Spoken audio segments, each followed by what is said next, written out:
Hey everyone. So far after reading these 9 chapters and watching the TED Talk with Gabber in them, I come to realize just how huge of a role addiction plays in our characters' lives. One thing that's mainly stood out to me so far, addiction-wise, is their father's drinking problem.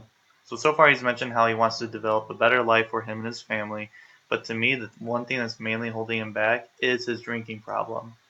As mentioned before in the book in several chapters, their father will lock himself in his room and drink.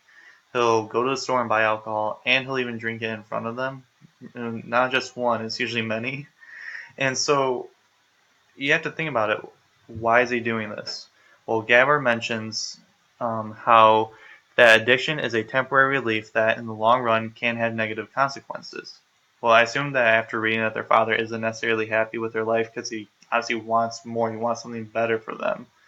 And so, therefore, I assume that he's drinking to kind of get rid of these sorrows, to think about what more he can do. So not only is this an unhealthy addiction, it's also a costly one. Think about how much of his paycheck goes towards alcohol. Um, instead of spending money on the alcohol to feed his addiction, he could put that money towards getting new clothing for the children, or even putting towards their new house. As mentioned before, how he said we can't afford to feed another person. Well, maybe he spent a little bit less money on alcohol. He might be able to put more food on the table. He might be able to buy them more school clothings. He might be able to put it, like as I mentioned before, towards a new house. So it's all these little things that could happen, but his addiction, drinking addiction, is kind of holding them back from that. Um, in the video, Gabber also mentions how several of his patients were abused when they were younger, and as they grew up, they became addicted to things. Now, looking at Raina's stories, we can see several times that their grandma beat them up, physically abused them, and their father physically abused them too. And then Gabber also mentions that when people have been abandoned or neglected, they can develop some form of addiction. Well, in the previous chapters, Raina and her siblings' mother abandoned them several times. She left, came back. She brought new guys to them, then left again.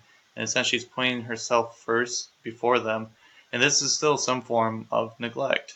And it's sad to think about that their mother's doing that to them.